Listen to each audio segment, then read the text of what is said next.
had barely slept on the bus ride back. 14 hours from Boston to my hometown running on gas station coffee, and the stupid hope that coming home would finally feel safe again.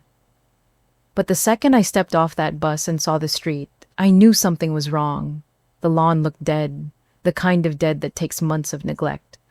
My mom's rose bushes gone, the front windows empty, no curtains, just hollow. And then I saw it. A bright red sold sign stabbed into the ground right where our old mailbox used to be. My chest tightened. I dragged my suitcase down the cracked sidewalk, heart pounding in my ears. I was praying, actually praying this was some kind of mistake. That maybe I got the wrong address, but the house number was still burned into the wood above the porch.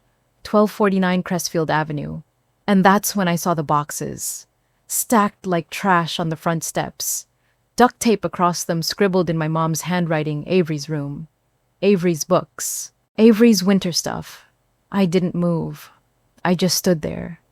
The air felt too still, like the world was holding its breath. No one opened the door. No one peeked through the windows, because no one was home. Not anymore. And taped to the door like some kind of sick joke was a single sheet of paper. I pulled it down with shaking hands. 6 words. They left me with nothing, not even a goodbye note. I stood there with that paper in my hand, wine tugging at the corners, like it was trying to tear it from me, erase it like the rest of my life. But this didn't come out of nowhere. Deep down, I think I knew. Not this exactly, but something. Something had been building for a long time. Growing up, I was the golden child. Straight A's since 3rd grade. Math competitions, debate team, robotics club, the works. Not because I wanted the trophies, but because my parents needed them. Especially my mom. She used to introduce me like I was her resume. This is my daughter Avery. Data science at Boston U. She's on track for an AI fellowship. But it never felt like pride. It felt like pressure.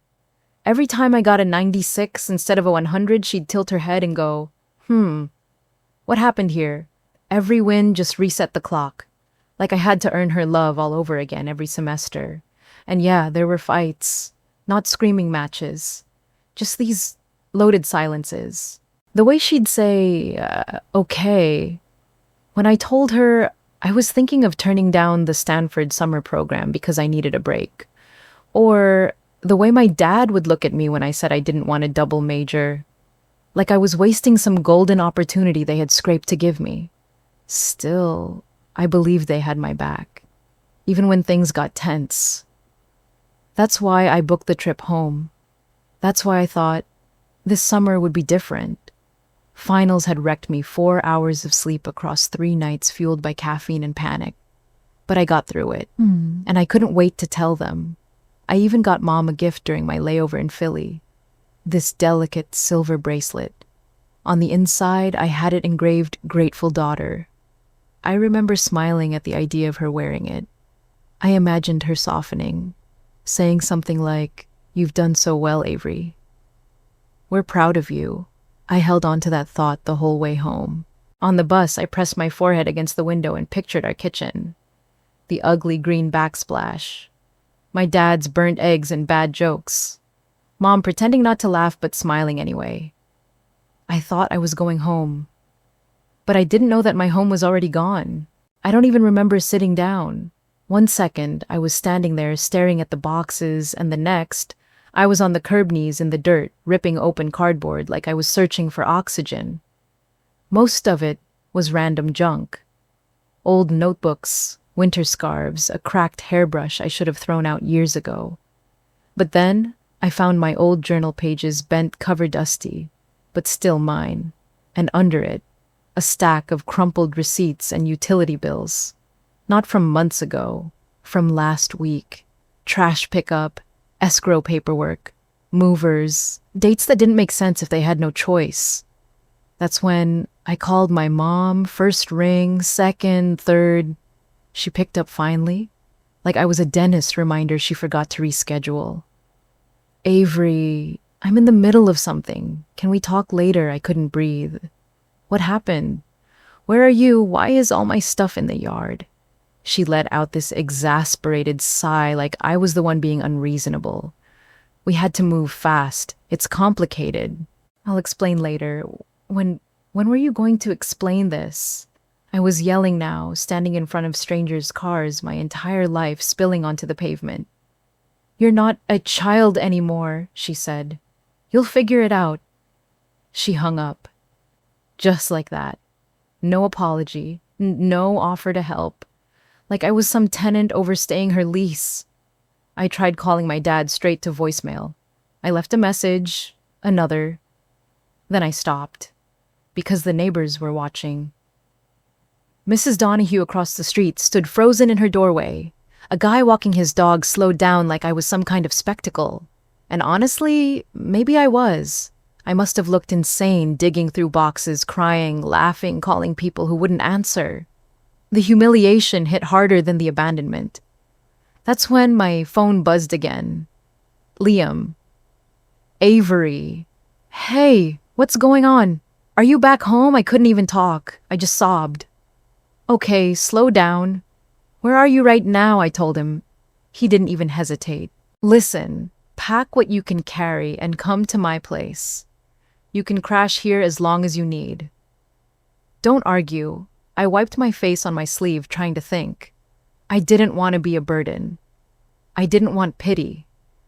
But I had nowhere else to go.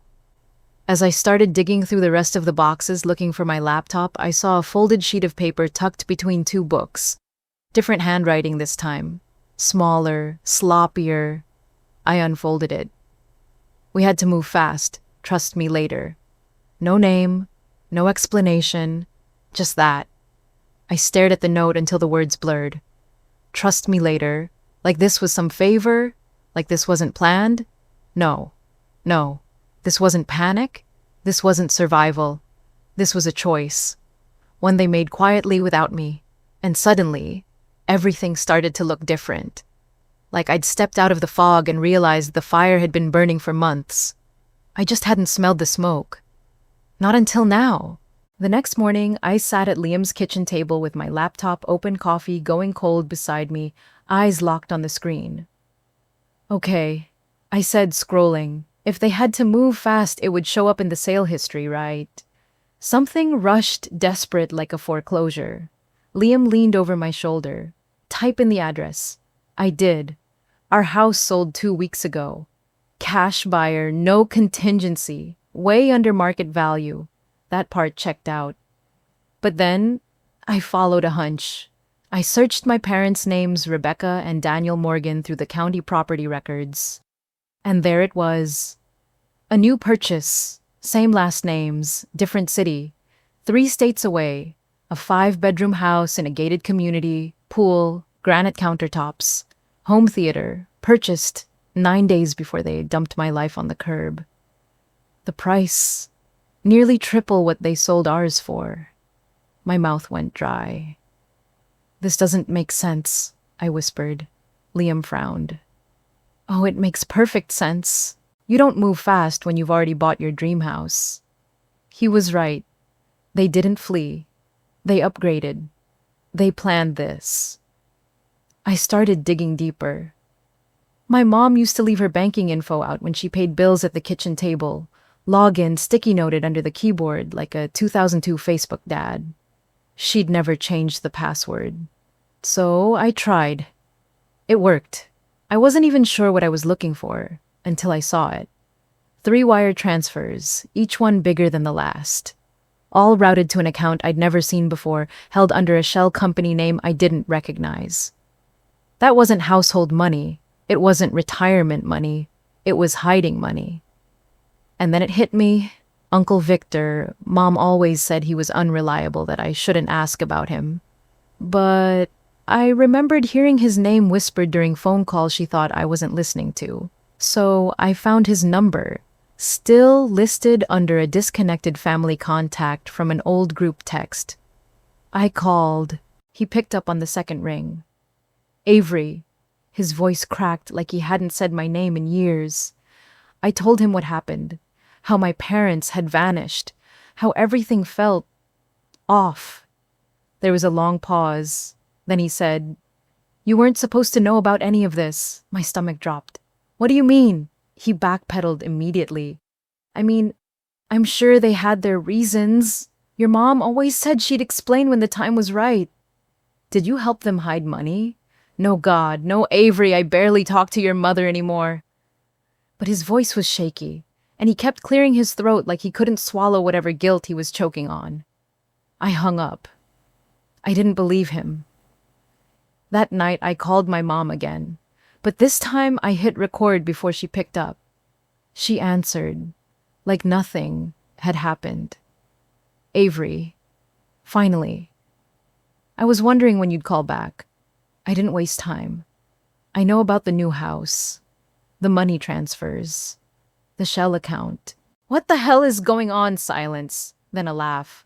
Wow, I always forget how clever you are. You left me homeless, I said.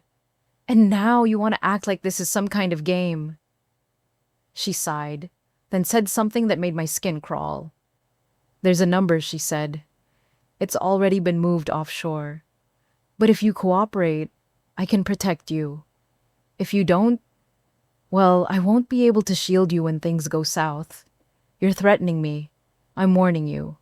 Think carefully before you make yourself a problem. Because problems, they get solved. I stared at my phone. She didn't sound like my mom. She sounded like someone who'd already decided I was expendable. And for the first time in my life, I realized she probably always had. After that call, I knew I couldn't just walk away. This wasn't about heartbreak anymore. This was about survival. And I wasn't going to be anyone's pawn. So I did what I'd spent years training to do. I gathered evidence. I documented everything: screenshots, account numbers, audio recordings. I built a digital trail so airtight it could survive a fire. Then I called a lawyer, then the police, and finally federal investigators. It took days, endless emails, interviews, swearing under oath. But slowly the pieces started fitting together. My parents weren't just hiding money. They were involved in fraud, wire transfers, fake shell corporations. It was bigger than I'd thought. And then, something changed. My mom called again. This time her voice didn't sound smug. It sounded scared. Avery, she whispered. Please, don't do this. You don't understand who you're dealing with. I think I do, I said flatly. They'll come after you. Victor, he promised he'd handle it, but I think he's in over his head. Victor, so he was involved. Not just complicit, he was orchestrating part of it. And now, things were crumbling. I'm sorry, she said. I should have told you sooner. I just thought if we could get out clean, then dumping me on the curb wouldn't matter. She didn't answer. I ended the call without saying goodbye. Weeks later, I got the news. Arrested. Both of them. Wire fraud, tax evasion, conspiracy to launder. Victor, too, caught on wiretap, trying to transfer assets offshore. It was all over the local news. I watched it happen from my apartment, wrapped in a blanket, sipping cheap instant coffee. And for once, I didn't cry. Instead, I opened my laptop and finished the final paper of my degree. And 6 months later, I walked across the graduation stage. Alone. No parents in the audience. No applause except from a few close friends and Liam cheering like a maniac in the back row. But I didn't need anyone else. That diploma wasn't just proof that I'd made it. It was proof that they couldn't break me, that I'd built something solid from the rubble they left behind. Later that night, I opened an old photo album I'd kept all this time. Just one. There we were, me, my mom, my dad, smiling at some Christmas years ago. A perfect little lie, frozen in time. I stared at it for a long moment. Then I closed the album, slid it into a drawer, and walked away without a second thought, because I don't need their version of family anymore. I have my own life now, and for the first time ever, it actually belongs to me. I had to erase the past to protect my future. It wasn't easy, letting go of people you once trusted, people who raised you. That kind of pain doesn't just fade. But sometimes surviving means cutting ties with what tried to drown you. If you've ever been betrayed by the people who were supposed to love you most, I'm sorry. I really am. But hear me when I say this. You are not weak for feeling lost. You are not broken for needing answers. And you are absolutely allowed to walk away from anyone who treats you like you're disposable. Find the truth. Own your story. And never ever apologize for protecting yourself. If you want to hear how I rebuilt my life after all this, how I found real peace, real family, and started over on my own terms, comment below, because that part of the story, it's just beginning.